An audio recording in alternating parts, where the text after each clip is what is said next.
Congressman Paul Ryan, congressman from Wisconsin's 1st Congressional District. This new budget and the Democrats' effort to demonize both him and, by extension, Mitt Romney.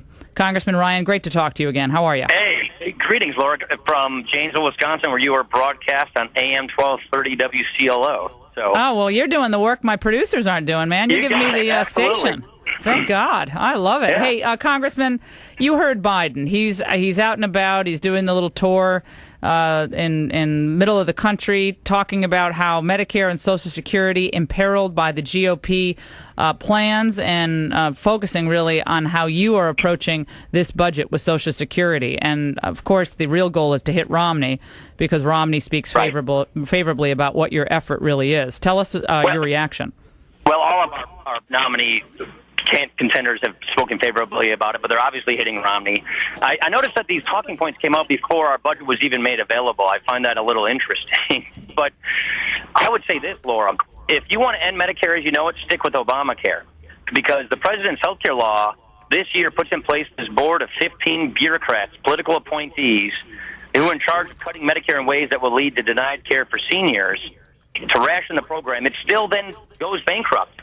We are proposing to get rid of Obamacare, get rid of this rationing board, leave the program as it is for current seniors, but you've got to reform it for the next generation. And the way we propose to reform it for the next generation is so that it works like a program like we in Congress have, where we have a choice of guaranteed coverage options to pick from. And instead of having 15 bureaucrats price control the program, 50 million seniors are empowered with choices to select the plan that best meets their needs. That's what we're proposing, which is no top-down centralized government management from bureaucracy that rations our care, but giving people the choice of plans to pick from so that the providers compete against each other for our business. And we think that choice and competition instead of bureaucratic rationing is a smart way to go, and it actually saves Medicare from bankruptcy. Well, how concerned are you that this is all becoming just political football? The left really doesn't want to deal with Social Security at all. I mean, their idea for everything is raise taxes, raise taxes, raise taxes. And we're going to get into the tax breaks that you referred to in your plan, but that didn't spell out, because I think that's going to be the sticking point for a lot of people. But it's becoming just another political statement. I'm excited about it. I'm looking forward to this. I can't wait for this debate. This is the debate that I've been trying to launch for 5 years when I've been offering these budgets. We need to start making decisions in this country. What do we want to be as Americans? You know, what kind of people do we want to be? What kind of country do we want to have? Do we want a limited government, free enterprise system instead of a top-down government, progressive, bureaucratic welfare state? These are the questions we have to answer for ourselves. And what we're putting out in this budget is a very specific solution using these founding principles, liberty, freedom, free enterprise, applying to them to the problems of the day, and showing the country it's not too late to get our country back on track. We want to offer the country a clear choice this fall of two futures. Do you want the American idea, the opportunity society, limited government, and a safety net, or do you want Barack Obama's welfare state? Do you want this top-down government? And so when it comes to Social Security, doing nothing means a 23% across-the-board benefit cut when they run out of bonds. That's the president's plan. We want to take that on, fix the problem before that happens. Taxes, we want to stop picking winners and losers in the tax code by getting rid of all these tax shelters, which, by the way, higher income earners are the ones who use them in exchange for lower tax rates for everybody. Well, let's talk about those, though. Paul, let's talk about those, Congressman, because Washington Post, I'm sure you saw the piece over the weekend or a couple days ago, tax breaks would be tough to cut. The Congressional Research Service talks about the number of the, quote, special interest credits and deductions could include the child tax credit, the mortgage interest deduction, even some charitable contributions for certain income groups. When are we going to hear the details, and are all of those on the table for you? Yes, everything's on the table for us, and the Ways and Means Committee is going to do hearings and do this in the light of day instead of trying to cut some backroom deal. And what we're saying is, with $1 trillion a year dedicated to loopholes, dedicated to tax shelters, which is about what we raise in income taxes a year, there is plenty of room to clear out a lot of tax shelters and loopholes in exchange for lower rates for everybody. What I would simply say to people is, what do you prefer? Would you prefer to send your money to Washington and then get some of it back if you do what they approve of, or would you rather keep your money in the first place? That's question here. And what we're saying also is the people who use almost all of the loopholes are the people in the highest tax bracket. And unfortunately, in this country, we tax most of our businesses as individuals. So we have to remember, Laura, when we're talking about raising tax rates for people, we're also raising tax rates for about 80% of the businesses in America that create most of our jobs. And so we need to keep an eye on that. The president is proposing that highest tax bracket goes to 44.8% in January, which will hurt those successful small businesses where most of our jobs come from. You know, our competitors, like the Canadians, just lowered their tax rates on businesses to 15%. And so we have to be competitive. We have to lower our tax rates. And my point is, let's stop picking winners and losers in the tax code. Even though if some of these things are important and favorable to us, let people keep their money in the first place and let them decide how they want. Yeah, it's going to be hard, though, right? I mean, the mortgage interest deduction, the IRA account, preferential tax treatment, these are all very popular. And they are popular. People think, well, that's not just for the rich, that's for me. You know, well, they are. So that's hitting me. That's going to be the concern of, I think, a lot of families out there. It is, but and what I'm saying is, with this tax structure we're proposing, you can still maintain some of these things for middle-income taxpayers.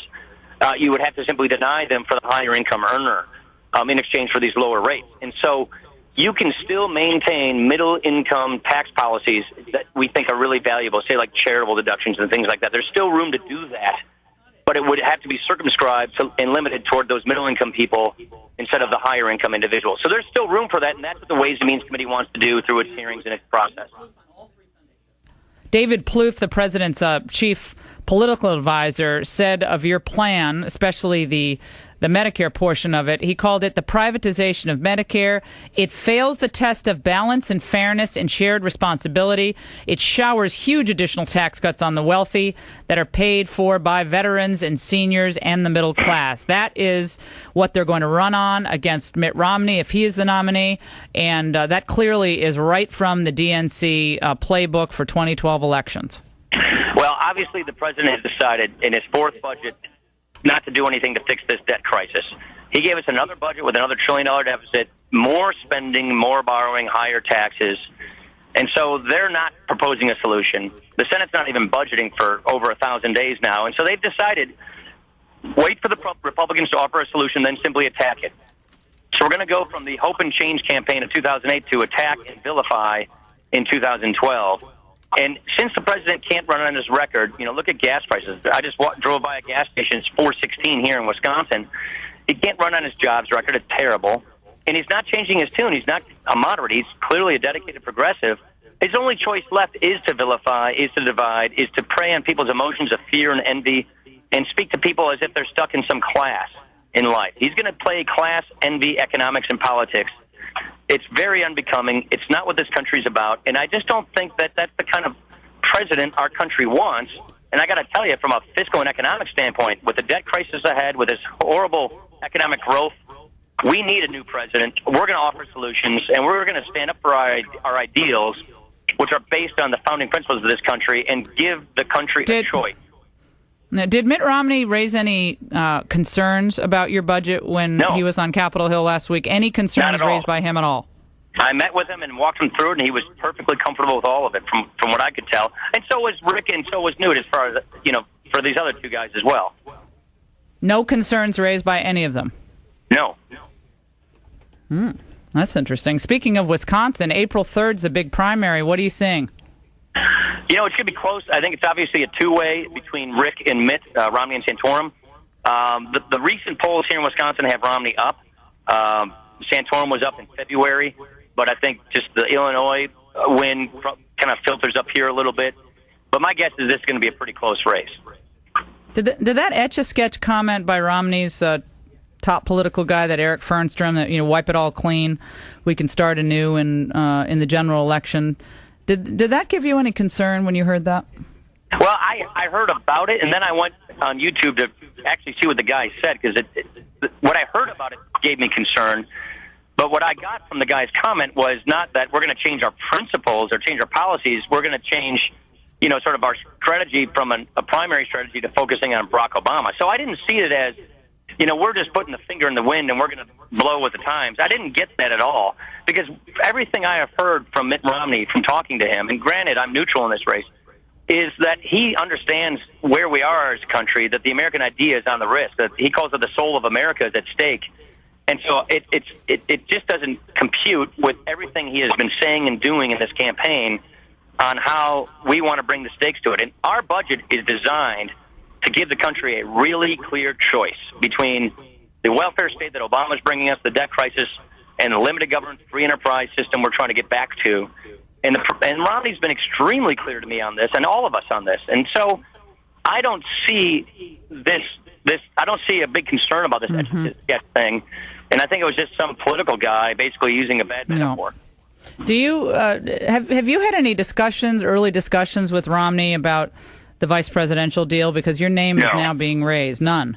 None at all. And to be candid with you, if I really wanted to be president or vice president, if that was my burning desire, I would have run for president myself. And, I don't, so I didn't. And I just don't underestimate how powerful and important Congress is in all of this. So I'm just focused on my job in Congress. I've got a budget to pass this week.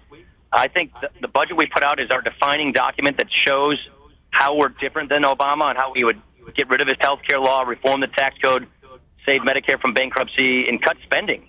So that's the stuff that I'm focused on. And no, I haven't had one conversation, and quite frankly, it's just not in my mind because I'm focused on doing my job. No, I understand that, but you're also someone who believes in service and sacrifice to one's country, and if it was determined that you were the best person to be on the ticket with Mitt Romney, I can't imagine that someone like Paul Ryan would say, no, sorry, I'm going to stay in Congress.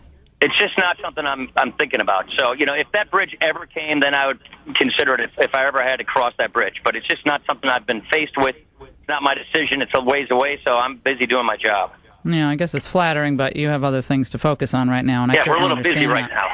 Yeah, and Congressman, just before we let you go, right now there's some concern among real hardline fiscal conservatives that when years like 2040 are thrown out in a budget, that's kind of a non-starter. Well, we're going to balance the budget by 2040. A lot of us wonder if we'll be alive in 2040, and especially with the change in Congresses. People can undo what you try to do.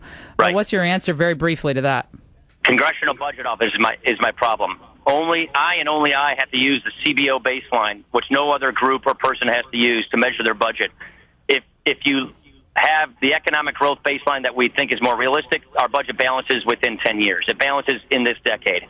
But unfortunately, I have to use this barbaric, static score of the Congressional Budget Office, which assumes a massive tax increase in January, slows down the economy, and then a debt explosion in the out years that slows down the economy. We don't do that, but unfortunately, the measurement we have to use to measure our budget includes that, and it's just static scoring, which I have to live by. That's the problem. That's why I go to our website, look at our analysis we put out, which shows that we really think this budget would balance within the decade. All right, Paul Ryan, it's always great to talk to you. Good luck out there. Say hey to everybody in our listening audience throughout Wisconsin. We really appreciate it. Hey, thanks so much, Laura. Have a good one.